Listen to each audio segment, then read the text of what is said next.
Moi, ce que j'aime bien dans notre métier, dans mes routines, c'est que vu que je passe beaucoup de temps avec les fondateurs, ça c'est un enrichissement de dingue. Parce que quand tu vois des patrons de TI, de PME, de grands groupes ou de la tech, tu vois dans la journée 7 ou 8 profils différents. Ça, c'est un truc, il n'y a pas un métier qui t'apprend ça. Nous, on te sort un EBITDA à la semaine. Je sais te dire, en temps réel, là, j'ouvre mon téléphone, je sais la marge sur tous les projets en temps réel. Nous, on a vraiment créé notre propre ERP qui s'est nourri depuis 2017. Donc, il n'y a pas une boîte en immobilier d'entreprise ou en conseil qui ont des développeurs, ça n'existe pas. Et on peut peut-être rentrer un peu dans le détail justement de ta méthode et comment tu l'as digitalisée. Depuis la dissolution, on a un chiffre qui est quand même très parlant, c'est 18 projets arrêtés chez nous. C'est 30 millions d'euros de chiffre d'affaires. Tu veux dire la dissolution de l'Assemblée nationale, tu l'as vu tout de suite? Ah bah direct. Salut Nicolas, bienvenue dans Method to Scale. Alors j'ai l'honneur de t'introduire ce soir. Alors on est ravis de t'avoir au micro. Factory a été créé en 2017 avec une version assez singulière de ton métier et pour dire assez audacieuse, penser des espaces de travail comme des outils de transformation au service de la stratégie, de la culture et du collectif. Ça va être assez intéressant, on va revenir sur... Tout un problème. Commence pas à faire endormir tout le monde avec le début. Mais... Non, t'inquiète. Ça fait intelligent comme ça. Ouais, ça fait classe, quoi. Ça fait le classe. McKinsey du Factory. Mais exact. Pas... Ah, on y tend. On y tend. Ce que tu as construit avec Factory, c'est bien plus qu'un cabinet de conseil ou un spécialiste de l'aménagement d'intérieur. C'est une approche full stack. Il fallait placer le mot full stack, t'as vu, ça claque aussi. De l'environnement de travail, depuis ta vision RH 3-5 ans, jusqu'à l'exécution terrain, mobilier, travaux, retour d'usage. Tu accompagnes les entreprises à chaque étape dans une logique d'alignement stratégique entre leurs bureaux, leurs équipes et leurs ambitions. Ton business model, lui aussi, est hybride, du conseil facturé au temps passé et de l'exécution avec une marge intégrée, mais jamais affichée, ce qui change totalement le rapport du client. Je serais curieux de savoir ce que ça veut dire intégré. Ce positionnement, tu l'as trouvé très tôt avec un vrai product market fit dès le début, notamment auprès de la tech. Alan, la success story française qu'on connaît dans la mutuelle, Vodou, aussi une très belle Electra, Malte, le leader européen des plateformes de freelancing. Et en plus, c'est sympa parce que j'ai vu qu'Aurélien avait fait votre podcast. Ouais, bien sûr. Wiglot aussi. Aurélien. Ouais, mais tout le monde, il parle à chaque fois. Et puis il parle beaucoup. Oui, Trust que tu as fait aussi. Trust, j'étais dans l'avion hier, je revenais de Milan et j'ai écouté Thomas. Donc j'ai pris beaucoup de plaisir. Tu l'as trouvé bien? Exceptionnel, comme toujours. Et tu as commencé d'ailleurs dans l'univers de la tech, et pas que, puisque tu as aussi élargi ton business à des ETI, des grands groupes. On peut citer Total, EY, Ipsen ou encore Euronext, tout en gardant ce qui fait ton ADN, une boîte bootstrappée. Ah, on aime bien ça, là. C'était le thème de la soirée, rentable avec une vraie culture de l'efficacité, de la marge et du cash flow. On a 3 temps forts dans le podcast. On va revenir sur ta vision de départ et le 0 to 1, c'est-à-dire construction de ton business model et comment tu as lancé et tu as atteint ton premier product market fit, quand tu as senti que ça poussait. J'aimerais bien d'ailleurs que tu reviennes sur cette notion de marge intégrée, parce que ça a l'air d'être un élément central du business model au départ. Avec Aymeric, on va revenir sur les 2 ou 3 points de scale qui ont été identifiés, et on finira un peu par ta vision future de ton modèle économique, et aussi on a intégré une nouvelle question, nouveauté 2026. Ah, ok. Ta vision de l'IA aussi dans ton métier. Vaste débat. Ouais.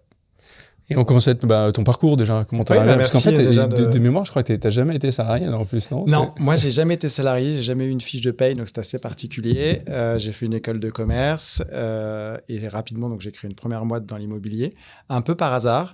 Alors souvent, on dit que quand tu sais pas faire grand-chose, on va faire de l'immobilier, ce qui était un peu mon cas. Néanmoins, moi, je voulais être entrepreneur.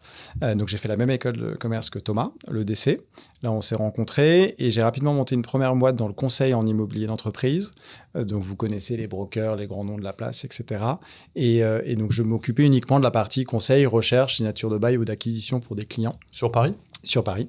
Et en fait, je me suis vite rendu compte, donc ça s'est développé pendant 4-5 ans, que les clients souhaitaient à chaque fois quand on trouvait le site, ils me disaient tiens, tu pourrais nous accompagner pour la suite, la partie aménagement, etc. Les travaux et tout. Ouais. Les travaux. Et moi, c'est une partie qui me plaisait beaucoup. Et j'ai vite vu que souvent, tu signais un bail et tu passais le bébé à des aménageurs. Et en fait, le deal était assez mal géré parce que tu n'avais pas anticipé vraiment le cahier des charges de ton client. Parce que souvent, tu cherches des bureaux. Je ne sais pas si vous l'avez déjà fait de votre côté, mais tu cherches en disant tiens, on est 100 personnes, on cherche 10 mètres carrés par personne, on y va comme ça sur le marché. Et donc, je me suis dit, tiens, il faut absolument monter un modèle tout en un pour conseiller au mieux nos clients, pour qu'ils évitent de faire des erreurs, qu'ils soient mieux servis, que ça coûte un petit peu moins cher et surtout que ça ait de l'impact. Est-ce que tu peux avoir des grosses erreurs entre le mètre carré et l'aménagement derrière? Ah bah complètement, parce que tu as des normes, tu as des mètres carrés. Quand tu signes un bail, tu as le mètre carré affiché. Donc, je sais pas, tu loues 1000 mètres carrés et en fait, tu dois retirer dans cet espace les parties communes, les ascenseurs, les paliers, etc. Donc, en fait, en affiché, tu peux dire, tiens, je signe 1000 mètres. Une fois que c'est signé pour 3, 6, 9 ans, tu rentres dans le projet, tu te rends compte, en fait, tu n'as pas 1000, mais tu as 800. Ouais, c'est un peu la différence entre les mètres carrés et la loi Carré. Exactement, c'est vraiment pareil. Et donc, du coup, ça crée des contraintes assez dingues. Après, tu as des contraintes où souvent, quand tu cherches via un broker, tu cherches un dernier étage dans le 16e, il t'emmène que des trucs au rez-de-chaussée. Dans le 9e, c'est l'enfer, ça prend un temps dingue au CEO. Donc, tu payes très cher des honoraires à un broker pour très peu de services. Et donc, je me suis vite dit, OK, moi qui étais très orienté sur l'utilisateur, donc les entrepreneurs, parce que j'aimais ce métier, je l'aime encore, parce qu'on passe notre quotidien avec des entrepreneurs ou des patrons d'entreprise. Donc, intellectuellement, c'est hyper enrichissant. Et donc, on s'est dit, au bout de 5 ans, je me suis dit, faut absolument monter le modèle tout en un. C'est là où j'ai rencontré mon associé Jules, qui lui avait cette expérience de l'aménagement. Et lui, contrairement à moi, qui était très en amont des projets, lui était plutôt après. Il héritait de signatures de baux pas très bien faites. Et lui, il devait transformer ça en aménagement. Donc, c'était assez problématique. Et à l'époque, la demande de tes clients, la problématique de tes clients, bon, ils veulent trouver un lieu et après, ils veulent pas se charger de l'aménagement, ils savent pas vraiment ce qu'ils veulent, ou ils ont déjà une notion que l'aménagement peut être important. J'ai l'impression qu'il y a eu un shift tu reviendras peut-être avec le Covid. Et tu vois, est-ce qu'à l'époque, ils avaient vraiment en train de se dire, en fait, c'est quand même clé que mes employés soient bien, que j'ai un truc qui soit bien, alors à l'époque, bien pensé, non. Enfin, quand j'ai créé la première boîte, non. Factory en 2017, c'était encore un peu nouveau parce que nous, on parlait pas que d'immobilier, on parlait bien sûr d'organisation, etc., mais beaucoup aussi de branding, d'attirer, de fidéliser les talents, de culture d'entreprise. Et c'est pour ça que rapidement, on est allé dans la tech parce que c'était des personnes qui nous comprenaient. Et c'était le début de la tech. Et puis tu as l'image de la Silicon Valley, des bureaux de Google et compagnie. Donc, c'était la French Tech. C'était la French Tech au tout début, des success stories qu'on connaît comme Zenly, etc., qu'on a eu la chance d'accompagner. Et donc rapidement, d'ailleurs, qui est un de nos projets phares, on s'est vite dit, OK, les personnes qui peuvent comprendre ça et pas juste dire, tiens, je cherche des bureaux, ça peut être que la tech. Donc en fait, au début, nos clients, c'était que la tech parce qu'eux seuls avaient cette problématique. On a fait de la levée de fonds. À l'époque, ça marchait plutôt pas mal, la levée de fonds. Maintenant, c'est un peu plus compliqué. Et donc, tu levais beaucoup d'argent. Et donc, forcément, il fallait attirer les talents. Et comment t'attirer les gens des US? C'était à travers des aménagements, certes, un peu fancy, mais surtout, quelle est la culture de ta boîte? On dit souvent, moi, je prends souvent l'exemple, tu arrives à un desk d'accueil, tu as un énorme logo. Avec le nom de la boîte, tu changes le logo, tu mets le nom d'une autre entreprise et tu vis la même expérience. Ça, pour moi, c'est impensable parce que chaque entreprise sont différentes et les gens qui les composent également. Donc, du coup, pensez à ne pas mettre les logos. Et quand tu es là, tu dis, OK, typiquement, on est là. Enfin, on est gentiment chez votre hôte qui nous reçoit. Théodo, je pourrais être chez quelqu'un d'autre. Je ne sais pas que je suis chez. Mais tu as raison. Tu as résolu que presque une boîte devient une communauté à part entière avec ses codes, ses rites et son. Donc, c'était nouveau sur le marché immobilier. Et au début, il n'y avait que la tech qui comprenait notre discours. Donc là, tu es en quelle année? Là, 2017. Tout début de Factory. Vous êtes combien? 2, 3? On est 3. Moi, j'ai amené l'un de mes associés de mon ancien business, qui est Fabien Ramusa, qui lui avait un long passé, qui est plus vieux que nous. Fabien, qui avait déjà monté une boîte pour disrupter le marché auparavant dans l'immobilier. Et Jules. Donc, on est trois à se lancer et avec cette vision très globale que moi, j'aimais bien. Finalement, vous complétez bien. Toi, tu es très amont, donc tu vas rechercher les projets. Jules est beaucoup plus dans la partie aménagement. Et ton troisième, il amène quelle partie? Au début, il amenait beaucoup Fabien les comptes corporate parce que là, en 2017, je suis un peu plus jeune qu'aujourd'hui. Donc, quand tu veux aller pitcher des patrons de boîtes qui ont une 60aine d'années pour des projets à plusieurs millions, l'histoire que tu racontes en storytelling, c'est bien, mais tu as toujours un stress d'exécution. Et Fabien nous a amené les cheveux gris, nous a ouvert des portes auprès des CEO de grandes boîtes qui nous ont permis, le temps qu'on fasse notre chemin de la tech, avoir des références, il nous a permis ensuite de faire des très très grands projets. Avec maintenant, tu as un look PDG du CAC 40. Alors, à découvrir sur YouTube. C'est ce qu'il a Milan, c'est Milan. Je suis à Milan, mais bien avant. Parce qu'on se fout souvent de moi, parce que ma femme est italienne et ils pensent que j'ai découvert le vêtement avec ma femme. Mais bien avant, je me suis toujours habillé comme ça. Bravo. Voilà. C'est très chic. Vous voyez, on vous envoie sur la chaîne YouTube. Plus chic qu'Emeric, qui pourtant met la barotte à chaque fois. Écoute, on essaye.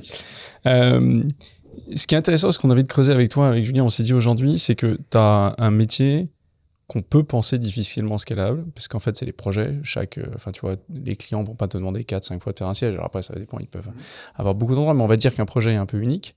Un client, il a envie que ce soit son projet. Et donc, du coup, comment t'industrialises le fait d'aller chercher un lieu et de l'aménager? Et c'est ça qu'on a envie de creuser avec toi. La première partie, on voudrait bien que tu reviennes un peu sur la structure du marché avant que toi. Parce que toi, en fait, ton objectif, c'est de proposer une offre, on va dire 360. Le marché, il n'est pas composé comme ça. Et donc, avant que tu aies ta vision, tu peux nous expliquer quels sont les intermédiaires, comment ça fonctionne déjà. Comme ça, après, on pourra rentrer un peu plus dans le détail. Je pense que ça va parler à beaucoup de monde, en tout cas ceux qui ont déjà cherché des bureaux.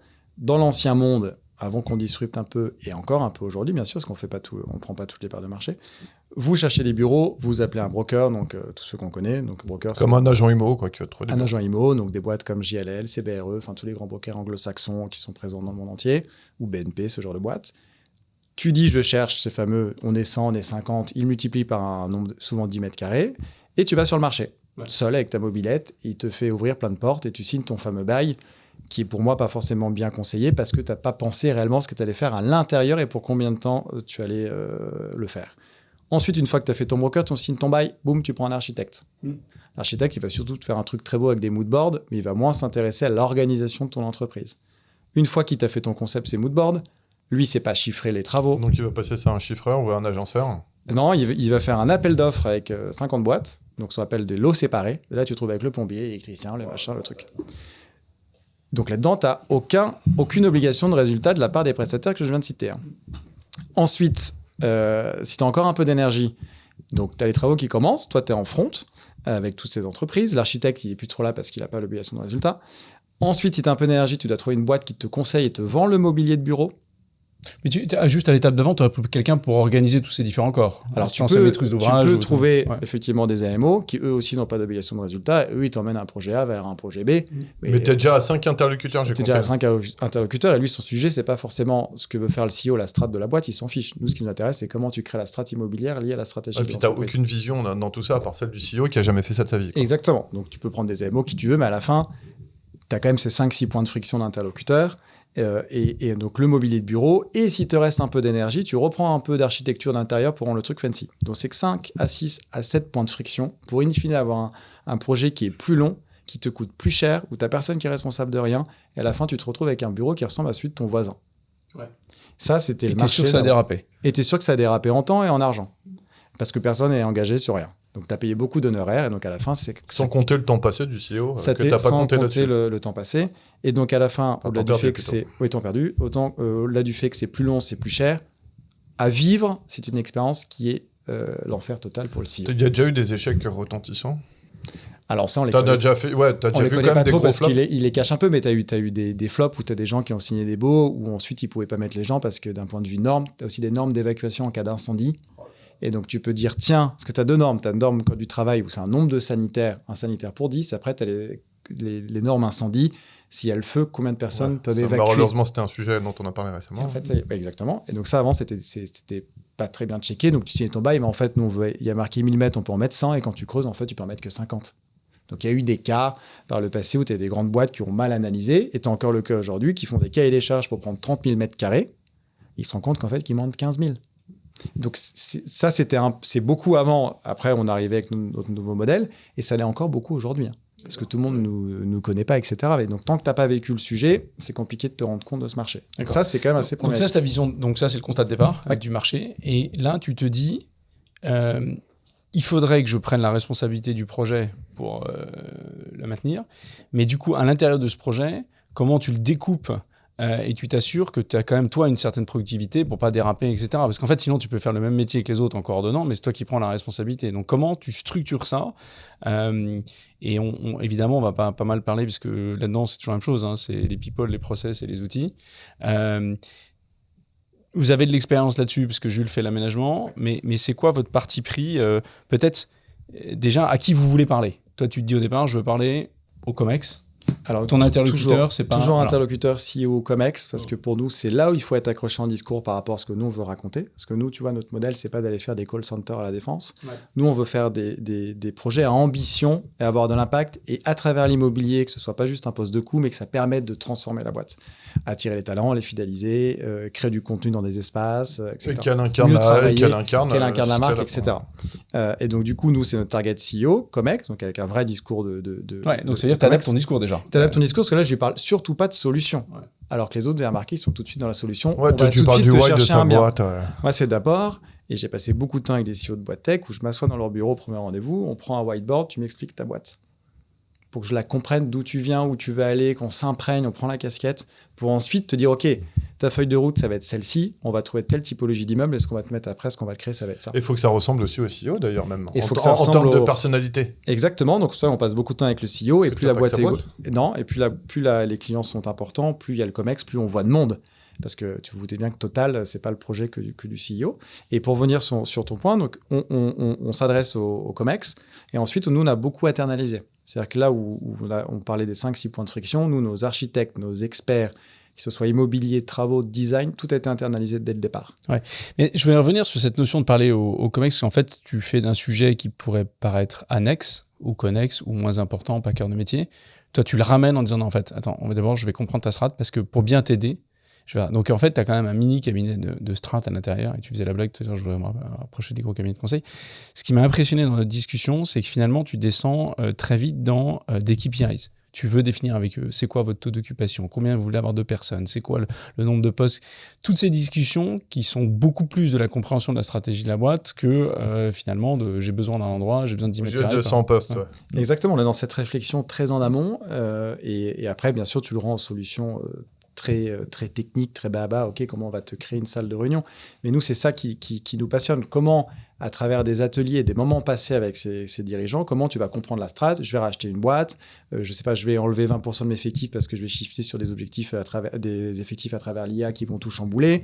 Donc, tu as des méthodes aussi, des modes de management comme le lean, travailler en squad, qui ont des impacts aussi sur l'espace. Donc, on a besoin de comprendre soit des sociétés qui sont déjà très avancées comme la tech, où ils ont déjà fait ça, ou soit des comptes plus corporels qui n'ont pas encore fait ça. Donc nous, on doit les nourrir. Même pas des PME ETI où ils sont complètement très en retard dessus. Ils sont complètement en retard. Et en plus, ça a changé, peut-être qu'on l'évoquera, post-Covid, parce que nos clients qui étaient que tech, ensuite, on s'est vite rendu compte que le problème, il était, en fait, il s'adressait à toutes les boîtes et pas que les boîtes tech qui étaient un peu en avance là-dessus. Et là-dessus, j'imagine que vous avez, sur cette partie-là de partie strat, vous avez mis des process. J'imagine que vous avez vos playbooks qui sont faits. C'est par quoi? C'est par taille de boîte, par typologie de projet? Comment tu arrives à trouver une espèce de récurrence dans ces projets qui sont tous très différents? Alors, effectivement, chaque projet est un peu différent, même si, vu qu'on en fait quand même on fait de nombreux projets et assez diversifiés, on connaît quand même les industries, avocats, tech, etc., finance, on maîtrise assez bien ce qui se fait et surtout on se nourrit beaucoup de ce qui va se faire demain. Et du coup, en interne, nos experts se nourrissent. On a des playbooks, on sait un petit peu en termes de superficie, en termes de budget, en termes aussi de philosophie de fondateur. Parce que moi, au bout de 20 minutes avec un CEO de boîte, tu sens un peu le pouls. Hein. Soit c'est quelqu'un qui veut faire beaucoup pour ses équipes, soit beaucoup pour lui et moins pour ses équipes. Donc, tu prends tout de suite le pouls des équipes. Et avec ça, en fait, on se dirige assez vite, sachant que nous, en plus, on a créé un double digital, un miroir de notre entreprise, de nos process et aussi de nos références clients. Donc, rapidement, on sait te dire, et c'est aussi notre force, en très peu de temps, où on va aller, comment ça va se passer. C'est quoi ce miroir, justement? Ce miroir, c'est tout le talent de mon associé Jules. C'est que dans un monde immobilier, ce qui est quand même assez rare pour le souligner, on a recruté tout de suite des développeurs.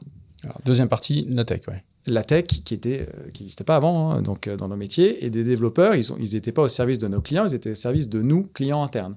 Comment, à travers la méthodologie qu'on a créée, parce que dans nos métiers, on a créé une méthodologie propre en plusieurs points, et comment tu mets cette méthodologie en digital, en miroir, dans ton entreprise. Donc nous, on a vraiment créé notre propre ERP qui s'est nourri depuis 2017. Donc il n'y a pas une boîte en immobilier d'entreprise ou en conseil qui ont des développeurs, ça n'existe pas. Encore moins pour que ce soit juste une charge et pas quelque chose que tu peux revendre chez ton client. Et donc ce process digital, cette data qu'on a depuis le début, aussi bien de la data financière que de la data client avant, pendant, après projet, c'est facile pour nous de la retrouver, de la challenger et de la mettre au service de nos clients. On peut peut-être rentrer un peu dans le détail justement de ta méthode et comment tu l'as digitalisée? Tu as une méthode où nous, on est un peu sur la partie travaux qui est en plus de 15 points, où en fait, quand on prend un projet, on a une définition de typologie de projet. Donc, tu as A, B, C, D, etc. Donc, tu sais en fait dans lequel tu vas le mettre. Et découlant de ça, tu as tout un process qui est un peu différent, plus ou moins long, plus ou moins rapide. Quelle typologie d'équipe que tu vas mettre, quel profil tu vas mettre par rapport aussi à ton client. Et rapidement, à travers ça, c'est comme dans une moulinette, si tu veux, et ça te sort l'équipe, les grands guidelines, le prix, le délai, et comment tu vas un petit peu aborder les choses. C'est un gros méga super configurateur qui te fait des scénarios A, B, C, D, F, G, H. Exactement, c'est un espèce de chat GPT un peu avant l'heure, quoi. Ouais, et ce que je trouve génial, c'est que du coup, ça alimente complètement la première partie sur la stratégie. C'est-à-dire quand tu vas voir un patron et que tu as une idée, tu peux vite arriver à un chiffrage, des KPIs, un benchmark. Exactement, parce que si on reprend l'exemple du début, broker, architecte, AMO, qui on veut, là, les 6-7 points de friction, tu attends la fin. C'est-à-dire que tu as missionné des gens qui pendant 6 mois vont produire pour te dire, en fait, ton budget était d'1 million. Bon, finalement, ça te coûtait 1,5 million. Finalement, en fait, tu vas pas déménager en juin, tu vas déménager en décembre. Et là, tu es coincé, tu as zéro backup. Parce que toi, tu as dénoncé ton bail et tu es coincé. Nous, en fonction des projets, les plus petits, c'est en 48 heures. Les plus grands, c'est en 1 mois. On te sort un design, on te sort un prix et on va t'expliquer comment on va l'exécuter. Donc ça, personne ne sait le faire. Je reviens juste d'ailleurs, parce qu'on on n'en a pas parlé, mais le business model de tout ça, parce que tu dis, bon, ça, le conseil, on peut le comprendre, et après, tu te rémunères sur l'exécution, c'est ça? Exactement. Donc, très en amont, conseil stratégie immobilière. Non, c'est pas du jour homme. Ça, là, on vient benchmarker les brokers. C'est que nous, on prend des mandats de recherche exclusifs pour nos clients. On a une équipe interne qui va chercher la pépite sur le marché. Donc là, tu te rémunères sur un deal immobilier classique. Là aussi, on est un peu différent. Là où un broker va prendre un pourcentage du montant du loyer, ce qui moi, me paraît assez fou parce que plus le loyer est cher, plus il gagne sa vie. Donc, ça l'encontre des besoins de son client, sachant qu'il a 2 clients, puisque un broker conseille à la fois le propriétaire, à la fois l'utilisateur. C'est comme si en banque d'affaires, tu prenais la même banque pour à la fois conseiller l'acheteur et le vendeur. Impensable. C'est comme si on s'attaquait en justice, on prenait le même avocat. Ça, c'est interdit par la loi. En immobilier, c'est possible.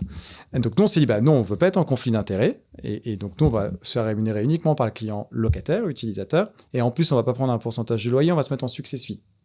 C'est-à-dire, si tu gagnes, si on te fait faire des économies, on va gagner. Donc déjà, ça, c'est assez particulier. Donc, tu es payé au deal sur l'immobilier. Ensuite, tu bascules sur la partie conception. Là, c'est des honoraires, donc du temps passé en fonction de la taille de ton projet, de la problématique. Et ensuite, après, c'est les travaux et du mobilier. Donc ça, c'est un devis par rapport au mobilier, aux travaux que tu souhaites Mais là, par contre, tu caches la marge, c'est ça? C'est pas que la marge est cachée, c'est qu'on a un modèle tout intégré où, en fait, tu n'as pas des overlaps de marge puisque tout est intégré, contrairement au... Intégré, tu peux prendre un exemple? Intégré, c'est que ton directeur de projet, ton ingénieur, ton architecte, ton designer, tout est chez nous. D'accord. Donc, en fait, tu n'as pas besoin d'acheter la prestation à l'extérieur ou dire, tiens, je dois encore avoir quelqu'un en plus qui va chapeauter le tout. Donc, tu as plusieurs sources de revenus quand même, entre la recherche, du conseil. Et ça, on en fait de plus en plus. C'est assez impressionnant. On est quasiment à 10% de notre chiffre d'affaires en conseil. Donc, ça, c'est de la marge 100% et plutôt bien vendu. Donc là, c'est là on peut aller chatouiller les plus grands cabinets. Et après, c'est plutôt du chiffre d'affaires avec une marge business classique. Donc, pour revenir, vas-y. Et non, je voulais juste finir sur le business model. Donc, on a vu la strat. Derrière, on a vu la verticalisation pour avoir des playbooks un peu... par industrie, de façon à ce que ça soit quand même plus répétitif. Juste ce qu'on entend par playbook, ça prend quelle forme chez vous? Excuse-moi, moi je raisonne en livrable. Playbook, ça va être comme vraiment un book des nouvelles tendances, un book de nos références, des success cases. On a fait un très beau playbook récemment pour notre client Euronext, où tu vas retrouver dans 120 pages ou 150 pages toute l'histoire du projet de A à Z. Ouais. Tout ça, nos équipes vont se nourrir, elles vont regarder, ce qui fait que même si tu n'as pas participé au projet, tu es capable de le raconter. Hyper intéressant. Et tu es capable d'aller le vendre à quelqu'un d'autre. T'as quoi? C'est une petite bibliothèque dans vos bureaux? On a une bibliothèque, là on est en plein réaménagement, donc on va créer une bibliothèque à la fois bien sûr virtuelle, et on va la créer aussi. Parce que c'est des très beaux livres, un peu comme les carnets de route LVMH. Là, mais c'est canon pour storyteller, c'est un projet. C'est canon, ça s'appelle Chronique. D'accord, ok. J'adore. Et on en a fait un avec Euronext et c'est un très bel objet. Et on va le dupliquer. Du coup, nos équipes se nourrissent. Et ces vendeurs, les gens aiment bien. Marketing. Marketing. Ce que faisait très bien, alors plus sur la partie technique, WeWork, qui aussi dans son temps a quand même disrupté le marché. Eux, ils avaient des playbooks d'organisation. Ils prenaient un immeuble, ils savaient comment ils allaient l'opérer, typologie de salle de réunion, espace restauration, etc. D'accord. Donc si je reviens dans le chaînage là, donc on a dit la strat au départ, on a dit ces playbooks verticalisés. Cette tech qui te permet d'avoir le miroir et donc du coup aussi d'avoir les benchmarks qui alimentent le premier. Et derrière, est-ce que tu continues dans l'accompagnement sur l'usage? Savoir si, si une fois qu'ils ont été installés, ils sont bien, leur vrai taux d'occupation par rapport à ce que tu avais estimé, leur donner des KPIs un peu sur la façon dont tu as utilisé le building. C'est quand même très à la mode tout ça, savoir si à la fin tu as pris le bon nombre de mètres carrés, si tes mecs viennent, si tu n'as pas trop de benchmarking. Il y a quand même beaucoup de resizing pour être en bon français. C'est une très bonne question. Vous allez là-dessus? Alors, on est déjà dessus de façon, on va dire, un peu... manuel, c'est-à-dire qu'on fait des interviews pour aller sortir de la data. Et là, on est en train de travailler sur un outil beaucoup plus digital qui va nous permettre vraiment, de façon factuelle, de dire si on a fait un bon projet ou pas, comment c'est utilisé, comment ça fonctionne. Et pas que après, mais surtout avant, parce que vous serez assez affolés que nous, quand on discute avec des patrons, des DRH, toutes les boîtes, qu'elles soient petites ou grandes, ils sont incapables de donner le nombre de salariés exact. Ça, c'est impossible. Personne ne le sait, ça. Entre les freelances, les salariés, personne ne le sait. Mais que tu sois 10 000 ou 200 ou 50. Et donc, du coup, en amont, on aimerait bien, avec cet outil digital, pouvoir analyser un peu plus également comment est fait leurs locaux, parce qu'en fait, tu as ce que tu ressens et puis le vrai truc factuel. Donc avant et après, donc là, on va le sortir, j'espère, dans très Tu peu peux de temps. décrire le parcours client là-dessus? Alors, tu peux décrire le parcours client, bien sûr, par typologie. Typiquement, si la personne du marketing, tu les as mis au 5e étage, mais celle qui reçoit plus d'invités, et en fait, elle est tout le temps au rez-de-chaussée, voilà, ça fait une petite problématique par rapport à ton parcours Ouais, client. donc c'est encore un outil de simulation assez poussé. Exactement. Saskia, je vais abîmer son nom, sur la partie maintenance des ascenseurs et qui mettait beaucoup d'outils d'analyse. Quoi à Fontaine. Saskia, qu'on avait eu. Non, Saskia, c'était la boîte d'IMO. Oui, non, de maintenance d'ascenseurs. Je suis sûr que c'est Jade. Oui, Jade Fontaine, qui est, je ne sais plus le nom de sa boîte, mais super. We Maintain. Ouais. Oui, tu as raison. Et du coup, je trouvais ça intéressant de se dire, on a des capteurs, tu vois, on en va plus loin, et plutôt que de faire maintenance d'ascenseur, on met des capteurs parce que justement, on veut se rendre compte si celui qui est au rez-de-chaussée, c'est pas celui qui devrait être au 3e et inversement. Alors, c'est un peu l'idée qu'on va vouloir faire. Après, tu as quand même des normes aujourd'hui, quand même, où tu peux pas mettre des capteurs, tu peux filmer les salariés. Enfin, il faut trouver le moyen également que tu puisses avoir. Parce que tu as des capteurs qui captent le taux de présence, mais c'est quand même assez aléatoire. Donc, il faut craquer le côté digital pour être sûr de ta data. Et donc, ça va être un peu le 2e étage de notre fusée. Et donc, du coup, tu restes chez ton client, tu peux réaménager, tu peux donner la data factuelle. Et ce n'est pas parce que le projet a été mal fait, c'est juste qu'on l'a pensé avec la data qu'on avait, qui est souvent un peu doigt mouillé. Parce que c'est la data que nous livrent nos clients. Donc, nous, on l'interprète. Et avec ça, vu qu'on s'est dit, souvent, on nous livre une data, les fameux nombres de salariés qui n'est pas le bon, aléatoire, là, il nous faut de la vraie. Et du coup, là, ça va être encore plus tech. Et on est en train de travailler avec des acolytes pour nous aider là-dessus. Donc, bref, juste pour revenir sur ce futur logiciel là, qui sera un outil interne, si tu me fais un scénario, bêtement, c'est quoi l'étude de cas? Tu viens chez moi, tu audites les bureaux, et après, il se passe quoi sur le logiciel? Tu audites les bureaux, il faut rester chez toi, on va dire, un mois dans ta surface, et tu vas analyser tous les mouvements de gens. Vraiment de l'entrée, quand tu vas prendre un café, quand tu prends la salle. Et ça, je le note sur ton soft. Alors, ça arrive automatiquement. Tu as un dashboard qui te sort et tu vas dire, voilà, la fameuse personne du marketing, en fait, tu la vois bouger des zones chaudes, elle passe du 6e étage au rez-de-chaussée, tu te demandes pourquoi, parce que tu as les salles de réunion. Après, attention, c'est de la data et nous, on l'interprète.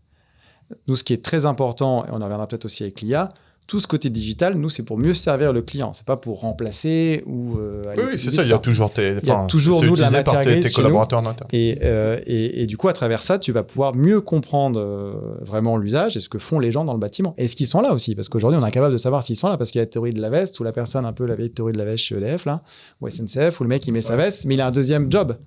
Et donc ça, c'est le fameux truc à la défense où les mecs, ils mettaient la veste, mais ils font autre chose à côté, quoi. Peut-être deuxième point rapidement, parce que je trouve ça intéressant. Tu nous l'as dit, tu t'es lancé au moment de la French Tech et donc très axé tech parce que c'est des gens qui avaient un besoin concret pour attirer des talents.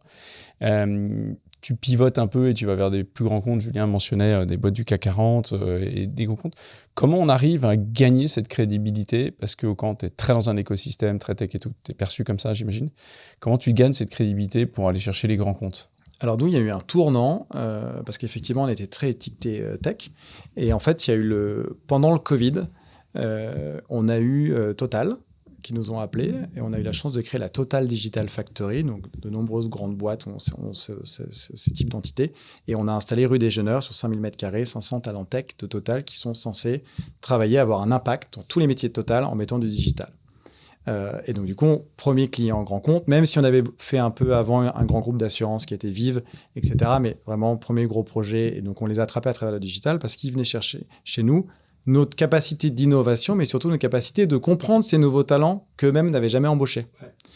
Et vu qu'on sait parfaitement exécuter également le projet en tant que tel, et qu'on sait bien servir le client, et qu'on aime la marque, etc., on a eu ce projet qui était un élément déclencheur. Et d'ailleurs, dans toute face à des gros, j'imagine. Face à des gros. On était 12 ou 13, je me rappelle, quand on était à la Défense, tu passes un peu comme la grande distribution. Et donc, je remercie encore Total et je suis toujours content quand je vais faire mon plein chez Total, même s'il faut aussi faire aussi un peu d'électrique pour nos amis d'Electra. Et en plus, aujourd'hui, maintenant, on travaille, by the way, sur leur siège social. Et ça fait 100 000 m². Donc, c'est le plus gros projet de bureau en Europe. Et là, tu fais... Et là, on dessine 80 000 m². Ah ouais. Wow. Donc, c'est un client pour nous qui nous est cher. Et donc, du coup, ce digital nous a fait passer à la partie... dans la nouvelle tour, là, en plus. Exactement, The Link à la Défense. Ah ouais. Et donc, c'est un projet incroyable. Et du coup, de là, il y a eu le Covid. Et quand tu reviens du Covid, qu'est-ce qui se passe dans les grands groupes? Tu as été confiné chez toi et les grands groupes te ramènent au bureau, ils t'obligent, et tu es confiné dans les phone booths, dans les cabines téléphoniques toute la journée. Donc, tu vas loin de chez toi, il y a un mauvais café, il y a des pâtes congelées dans le frigo, et en plus, ils ont une cabine téléphonique. Donc, tu dis, en fait, je vais pas au bureau. Et là, les grands comptes se disent, en fait, c'est cool, on a enlevé les mètres carrés pour bosser les bidas et travailler notre valeur en bourse, mais en fait, plus personne ne veut venir au bureau. Et là, quand tu prends le panel des acteurs qui font bien leur job, mais qui sont vieillissants, qui comprennent pas cette nouvelle génération et qui ont toujours traité le bureau comme un truc un peu standard, ils ont dit, bah, tiens, Factory, c'est pas bête. Et de là, de Total, on a refait Total actuellement, on a fait Euronext, on fait EY, on fait L'Oréal, on fait Ipsen, on vient de finir Red Bull, donc des projets entre 5 000 jusqu'à 100 000 mètres. Oui, c'est-à-dire que maintenant, tu t'es plus cantonné sur du grand compte à un bâtiment un peu iconique lié à la tech, c'est que tu chopes maintenant tous les bureaux, quoi. Enfin, classique. Enfin, tu remontes sur les... On remonte, mais toujours quand même de l'ambition. Tu vois, L'Oréal, quand on bosse pour L'Oréal, on fait L'Oréal Beauty Tech. C'est le futur de L'Oréal. Ouais, t'as quand même une brand qui est quand même associée un peu à cette il faut qu'il y ait de univers. l'ambition. Tu vois, quand on fait... Alors, Total, c'est le siège, donc il y a forcément de l'ambition. Mais tu vois, L'Oréal, c'est un truc très précis. C'est la tech, c'est comment l'entité... Enfin, qui va un peu comme Total, commence à avoir de l'impact dans les métiers de L'Oréal. Et effectivement, aujourd'hui, on fait beaucoup de grands comptes, mais on en a qu'on refuse. Parce que si tu as un grand compte qui dit, je prends 10 000 mètres carrés, ça va être des capex un peu low, on va juste mettre des gens, il n'y a pas de sujet, bah, c'est pas pour nous, ça. Ça, c'est un point clé là, que tu es en train de dire, même dans j'imagine, ton repeat commercial, c'est quand même que tu as une vision de tes clients qui est ultra précise. Tu es capable de dire non. On est capable de dire non. On a mis dans ce fameux process digital, maintenant, c'est assez organisé et c'est pas moi qui décide. On a des réunions et tu remplis une grille.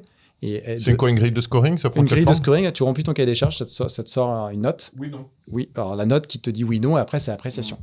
Et maintenant, on s'y suit parce que tu es toujours, on l'a fait un peu avant, on a pris trop de projets. Et prendre un mauvais projet, c'est perdre de l'argent, user tes équipes et abîmer ta marque. Et de l'alimentaire. C'est du chiffre d'affaires toxique, une fois on nous a dit ça. Voilà, exactement. Et nous, on a eu 3-4 projets en 9 ans de boîte où je m'en souviens encore. Et donc maintenant, on est beaucoup plus vigilants. Donc je ne dis pas qu'on a la chance de choisir nos clients, mais en tout cas, commercialement, il faut qu'on aille targeter les projets. Mais tu as raison, parce que ta brand est clé là-dedans, quoi, quelque part. Aussi. Alors, elle est clé. Et en plus, dans cet univers, vu qu'on a créé... beaucoup en plus. C'est bouche à oreille énorme. Nos clients sont nos meilleurs ambassadeurs, parce que nous, on a fait toute notre vie quasiment avec aucun commercial. Hein. On a recruté notre premier commercial il y a à peine 18 mois. Hein. Ouais, mais toi, tu as de la chance, c'est que c'est très visible ce que tu fais. Alors, c'est très visible, mais un buy, tu le sais pas visible. Hein. La strat, c'est pas visible. Hein. Nous, on vend un discours, un PowerPoint, parce que ta table, elle n'est pas encore choisie. Donc, en fait, c'est un discours, tu convaincs un comex de te choisir parce que tu veux emmener son projet au bout, quoi. Tu vois, donc t'as quand même une forte notion de réputation. Donc, il faut de la confiance, il faut de la réputation, et tu peux pas te permettre d'avoir un problème sur un de tes chantiers. Et donc, du coup, on fait des grands comptes, on fait toujours de la tech, parce que nous, on adore ça. Il y en a moins, parce qu'il y a moins de levée de fonds, mais on est toujours près des clients tech. Donc, en gros, tech, grand compte, PME, ETI, dès qu'il y a de l'ambition, et il n'y a pas besoin de taille de projet. Mais PME, ETI, d'ailleurs, juste parce que moi, c'est un peu mon univers à moi, ça bouge un peu. Alors, c'est compliqué, parce que, comme on le sait, depuis la dissolution, et on va pas parler de politique, mais depuis la dissolution, on a un chiffre qui est quand même très parlant, c'est 18 projets arrêtés chez nous. C'est 30 millions d'euros de chiffre d'affaires.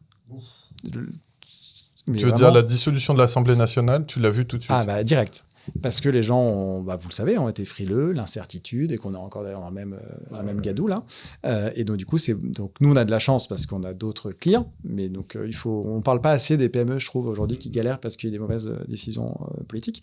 Et du coup, PME ETI, on en fait beaucoup parce qu'on aime bien ça, parce que nous on aime bien le patron qui décide, qui est au bout du bureau, on adore ça. T'as fait quoi en belle ETI?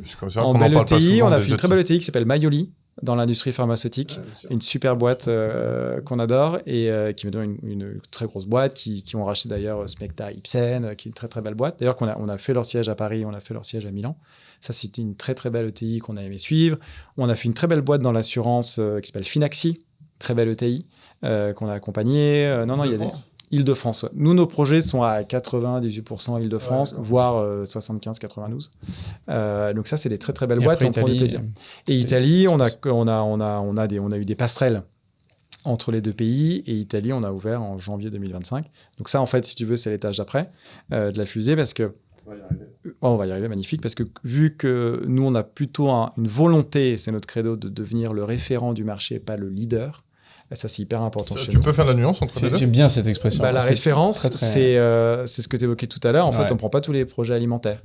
Parce que moi, si je faisais tous les projets, j'aurais, 50 projets qui arrivent tous les jours. Parce que tu peux faire de l'agence bancaire à Toulouse et du siège social à Martial comme à Paris. Donc, tu fais tout. Donc, tu t'y perds parce qu'en fait, tu connais plus ta marque. Tu es à la fois spécialiste de rien, mais tu fais tout. Et donc, du coup, là, tu ferais peut-être 300 millions d'euros de chiffre d'affaires. En fait, tu as une notion de qualité versus volume. Qualité, ambition et aussi, comme je vous expliquais, un échange intellectuel, un niveau de projet qui nous intéresse. Mais c'est intéressant ce que tu dis, parce qu'il y a des marques, je sais pas si vous avez des marques qui vous viennent, mais ça peut être un resto, tu te dis à un moment donné, ils se sont perdus.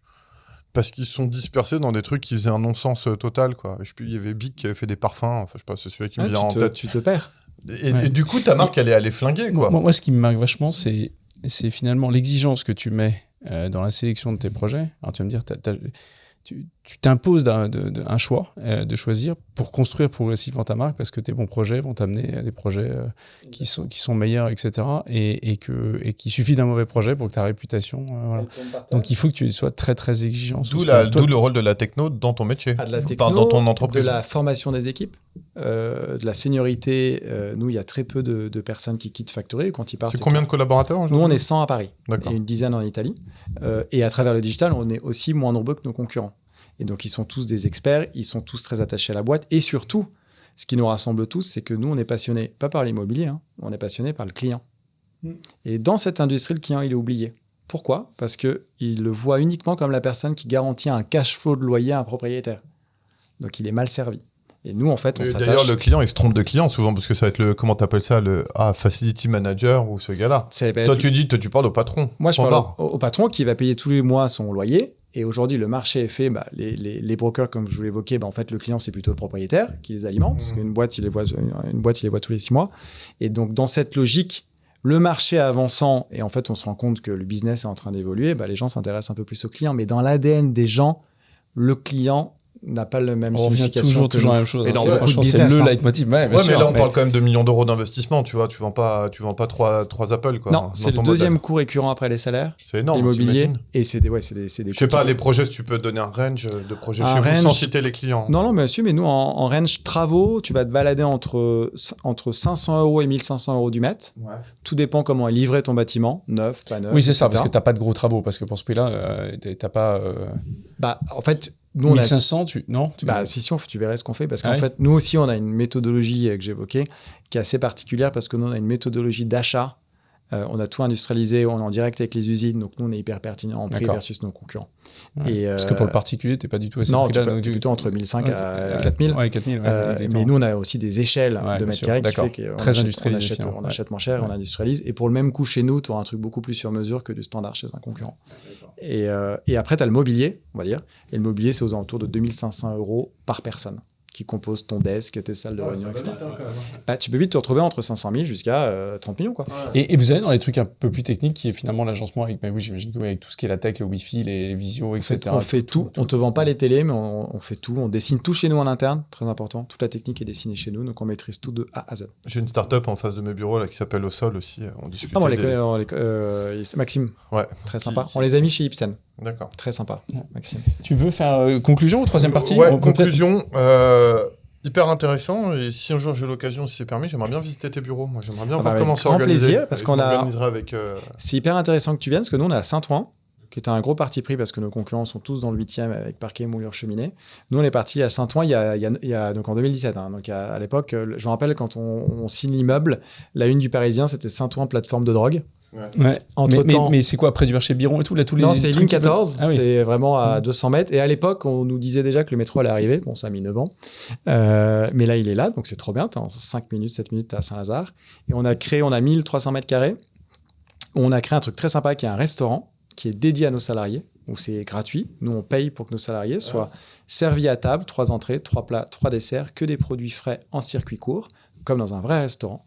Tu vois, donc c'est des trucs où il faut venir chez nous, et d'ailleurs beaucoup de clients qui viennent pour comprendre notre ADN, parce que nous là on aime bien les gens qui aiment bien les gens, et donc déjà c'est un truc assez classique, mais il faut le dire, et donc on les met dans les meilleures dispositions pour qu'ils puissent bien sûr venir, parce que nous télétravail tu fais ce que tu veux, hein. En revanche, on leur crée les conditions pour venir, comme j'évoquais aussi chez nos clients. Et puis après, on a un site qui est très cool et qui est assez atypique. Mais j'aimerais bien revenir puis voir un peu le rôle de la tech chez vous, ça m'intéresse. Ouais. Avec plaisir. Tu es bienvenu. Tu veux faire tes autres... Ouais, excuse-moi, c'était une petite parenthèse qui sera coupée. Mais... Donc en conclusion, moi j'aime bien comment tu as rendu... c'est un métier qui est sexy quand même à la base de faire des bureaux, mais comme tu dis, qui peut être assez vite, tu vois la même chose. Et je trouve qu'il y a 3 points clés, moi, que j'ai retenus. Le premier, c'est finalement l'approche client, dont on parle de temps en temps sur le podcast, mais pas assez, où tu as cassé les codes, finalement, en t'intéressant plutôt à la vision du dirigeant, qu'il est. C'est vrai que ces boîtes-là, notamment les boîtes tech, sont très communautaires, avec des visions assez incarnées, des marques très fortes. Ils sont forts en branding quand même dans le monde de la tech. Et toi, finalement, tu as compris que c'était là-dessus qu'il fallait leur parler et pas forcément leur parler de... Ils s'en foutent de la solution, quoi. Tu leur parles plutôt du why, des trucs qu'ils ont dans les tripes. Ça, c'est le premier point, qui a été traduit d'ailleurs sous la forme en termes de livrable chez vous, de Playbook. D'ailleurs, ça aussi, j'aimerais bien voir un exemple. Je trouve ça hyper intéressant comme livrable que vous avez appelé les chroniques. Et peut-être même si un jour, tu en as un qui n'est pas sensible, on pourrait même le partager sur la page LinkedIn, puisque ça peut intéresser pas mal de nos lecteurs. Et c'est concret. Après, bien sûr, tu as digitalisé la méthode là où les gens ne le font pas, quoi. Donc, avec des outils de scoring, de simulation, d'établissement de scénarios. C'est-à-dire que tout ce que vous faites, c'est digitalisé, quoi, concrètement. C'est digitalisé. Et dans votre podcast de Scale, c'est pas que pour notre client. C'est-à-dire, nous, on te sort un... Quand je dis pour votre client interne, je parle. Ouais. Excuse-moi, je n'ai pas précisé. Sur la partie finance, nous, on te sort un EBITDA à la semaine. Je vais te dire, en temps réel, là, j'ouvre mon téléphone, je sais la marge sur tous les projets en temps réel. Donc, en fait, on a tout de suite construit notre boîte pour faire quelque chose de grand et on est hyper précis sur la finance. Donc, c'est pas que des trucs orientés clients. Ça, on n'en a pas assez parlé. Ça, ça c'est dédicace Olivier Brouan. Non, parce que tu vois, tu connais toutes les boîtes. En fait, les mecs, ils savent vraiment ce qu'ils ont fait comme résultat. Avril, sur les projets. Non, mais attends, avril, les projets, tu meurs. Les mecs, ils pensent sur de la marge, puis à la fin, ils sont surtout dans ton métier, quoi. Enfin, ça doit être l'horreur. Et donc, nous, tout de suite, c'est pour ça qu'on les fameux développeurs, on a pu créer. Et maintenant, tout est très bien organisé. Donc le scale égale pas abonnement SaaS. Le scale égale aussi d'optimiser tous tes process, où là, ça prenait 2 semaines, là, ça te prend 10 minutes, quoi. Et oui, bien sûr. Et puis en plus, tu peux envisager le scale uniquement si ta boîte est rentable, si tu sais bien l'exécuter et que tu es prêt à accélérer. Tu la comprends. Et que tu la comprends. Et tant que tu n'as pas la data, tu sais pas, quoi. Et moi, ce que j'aime bien, et je te coupe, Juju, mais ça fait partie du scale et dans ce que vous avez réussi à automatiser. Je trouve que ton approche qui est de dire, en fait, soit tu le prends du côté immobilier, en fait, c'est un projet immobilier, tu te fais toute la séquence dont on parlait, soit en fait, tu te dis, mes clients vont avoir des besoins et c'est quoi ma typologie de clients ? Mes banques, mes avocats. Et j'aime bien cette espèce de trouver des verticalités dans ton métier qui fait que du coup, quand tu parles à un avocat, tu as compris ce qu'il voulait. Et puis, tu es beaucoup plus proche de ses attentes et tu compares pas à un studio de développeur avec un cabinet d'avocats. Quand on bosse pour Auric, on va pas faire le siège social des avocats. On crée Auric Paris Tech Studio avec Benjamin qui dirige, et on l'a fait ses premiers locaux. Là, on vient de finir les deuxièmes. Donc pourquoi ? Parce qu'en fait, ça nous intéresse comment lui, il a créé cette entité et comment lui aussi, dans sa propre personnalité, il a réussi à faire un truc assez dingue dans la tech. Ouais. Donc c'est aussi, toi, c'est bien ciblé, bien cherché. Ouais, et puis justement, c'est bien, tu as embrayé sur mon point conclusion numéro 3, c'est d'être un référent versus un leader. J'ai adoré cette phrase. Ouais, moi aussi, je trouve ça très bien. J'aime bien la synthèse de ça. Référent, c'est je sais ce que je fais et pour qui je le fais, je suis capable de dire non. Leader, c'est oui, c'est cool, tu fais une course, une boulimie au chiffre d'affaires, mais le jour où il y a un petit malin qui a une vision plus forte de sa marque, il peut vite te déboulonner quand même, quoi. Ouais. Tu veux parler un peu de le point suivant, l'IA, parce que moi je trouve ça quand même intéressant. On a pris maintenant ce parti un peu. Ouais, parce qu'on aime bien. Bon, maintenant l'IA, on va pas s'en cacher, il y en a partout. C'est quoi toi ta mais justement, vision on aime bien avoir un truc un peu concret, quoi. Bah ouais. Est-ce que tu as un ou deux use cases de l'IA au-delà de faire des rapports rapides où tu dis vraiment ça va être game changer pour ton métier ? L'IA, je pense que déjà nous très important, toute la boîte a été formée à l'IA. Pardon, toute la boîte, je me rapproche du micro. Pardon. Toute la société a été formée à l'IA. Donc, que tu sois assistante, où tu passes les commandes, ou notre directeur de création, tout le monde a eu la même formation. Non, ils savent prompter. Voilà. Il faut comprendre et déjà à quoi ça sert et comment tu dois prompter par rapport à ton métier. Et nous, c'est formé déjà depuis 1 an. Donc, c'est de l'investissement chez nous, peut-être avec des personnes qui vont peut-être jamais l'utiliser, mais ne serait-ce de comprendre. Tout le monde est formé et en plus, tu peux t'en servir à titre perso et puis à titre pro, ça te permet d'être pertinent et de se comprendre les uns les autres. Nous, l'IA, on ne le voit pas, et je vais plus parler de la partie, on va dire, client créative, parce que l'IA, comme tout le monde, il faut que ce soit accroché à un CRM, il faut mieux gérer tes targets, il faut que ça te fasse gagner du temps, et justement, pour avoir moins de back-office et plus de personnes en front, donc toute personne que tu peux vendre chez un client. Et donc nous, l'IA, pour des architectes, en aucun cas, ça remplace notre créativité en sortant des moodboards à tire-larigot, comme on pourrait faire nous-mêmes chez nous. Je vais changer ma salle de bain, je fais un prompt sur ChatGPT. Nous, c'est en support. C'est-à-dire que si l'IA peut nous permettre de sortir un résultat qui est mieux, on va prendre l'IA. En revanche, la personne qui check ça sera toujours une experte métier. Et donc ça, c'est aussi différent dans nos le métiers. sujet qu'on avait juste avant. Ouais. Ouais. Donc c'est un support, ça remplace pas, ça nous permet d'aller plus vite, de faire mieux, mais derrière, on va pas supprimer un poste parce qu'on a mis l'IA. Ouais, tu l'augmentes, quoi. Tu le rends plus puissant. Tu l'augmentes, tu le rends plus puissant, tu vas forcément plus vite, tu es plus précis. Et là, d'ailleurs, je tease un peu, mais on a comment dirais-je, un rituel. Nous, tous les ans, on fait une photo de fin d'année depuis maintenant 9 ans. Et là, pour la première fois, on va tenter un truc en IA qui va être assez bluffant, qui va sortir là pour les vœux, donc un peu en retard, mais on a le droit de fêter les vœux jusqu'au 31 janvier. Là. Donc ça va sortir et là, vous verrez ce que peut faire l'IA, c'est assez bluffant. Donc on voit ça comme un accélérateur, un soutien et pas comme un remplacement. Là où toute notre industrie fait l'inverse. C'est comment je n'embauche pas mes architectes, comment je fais que du prompt, machin, et comment je prends le projet A, je le mets dans le projet B, dans le projet C, et basta, quoi. Tant mieux. Nous, on a l'inverse de ça. Ouais, ça t'aide juste à être plus puissant dans tes capacités, enfin, au même titre que l'informatique il y a 30 ans. Exactement. Et après, bien sûr, ça peut te permettre de scaler en interne beaucoup plus vite, parce que là, effectivement, tu fais sauter les points de friction de tes process. Voilà, il fallait qu'il y ait quelqu'un qui signe un document, ça part chez quelqu'un d'autre, là, tu fais sauter tout ça, quoi. On en vient peut-être à la fin, là. C'est quoi tes routines et voilà, comment tu progresses? Ouais, parce que déjà, tu habites en Italie, il faut préciser. Donc, tu as tes collaborateurs à Paris, tu habites en Italie. Alors, moi, j'habite en Italie parce que c'était notre premier pays qu'on a ouvert. Et en fait, donc nous, on s'est développé sans aucune levée de fonds. Hein. Donc, nous, c'est quand même assez particulier. Et donc, c'est notre argent qu'on investit tous les ans. Et donc, premier pays, quoi qu'on en dise, l'international, quand tu l'as jamais fait, c'est pas facile. Même si c'est l'Italie, tu peux raconter ce que tu veux. C'est comme un autre pays. Et donc, je me suis dit, c'est moi qui vais m'écoller parce que c'est notre argent. Il faut que j'y passe du temps pour mettre l'ADN qu'on a conçu dans les équipes et comprendre le marché aussi. Et donc, du coup, c'est pour ça que je me balade entre les deux pays. Et de l'Italie, là, on a une très, très bonne première année avec nos bureaux à Milan et à Rome. Et là, on ouvre l'Espagne. Je suis à Madrid la semaine prochaine. Donc, tes routines, c'est de bien bouffer. Donc, tu bouges avec ta famille. Alors, la food est hyper importante. Non, la famille, non. Moi, je suis marié avec une Italienne. Je bouge pas à Madrid. Déjà qu'elle voulait Paris. Et finalement, parce que pour une Italienne qui a vécu quasiment une grande partie de sa vie à l'étranger, et c'est compliqué de revenir à Milan, même si aujourd'hui, Milan est devenu sexy. Donc là, ouais, c'est pas indiscret. Donc, ta famille, elle est... Elle est à Milan, femme et mes 2 enfants sont à Milan. Et moi, du coup, je connais bien la navette pour faire Paris-Milan. Non, alors je fais Air France ou EasyJet, ça dépend, parce que Air France arrive à Charles de Gaulle, donc c'est plus près de mes bureaux. Donc du coup, routine, pas mal dans l'avion, etc. Donc près des équipes également, parce qu'on a une dizaine de personnes quand même en Italie. Ce qui est important, moi, ce que j'aime bien dans notre métier, dans mes routines, c'est que vu que je passe beaucoup de temps avec les fondateurs, ça c'est un enrichissement de dingue. Parce que quand tu vois des patrons de TI, de PME, de grands groupes ou de la tech, tu vois dans la journée 7 ou 8 profils différents, niveau Comex, ça c'est un truc, il n'y a pas un métier qui t'apprend ça, quoi. Et ça, intellectuellement, c'est ce qui nous passionne, au-delà de l'immobilier et de l'aventure entrepreneuriale, c'est toute ta journée, tu vois des gens brillants.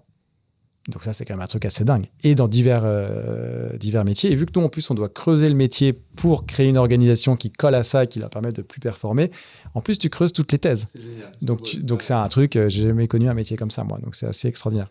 Et qui tu pourrais nous recommander?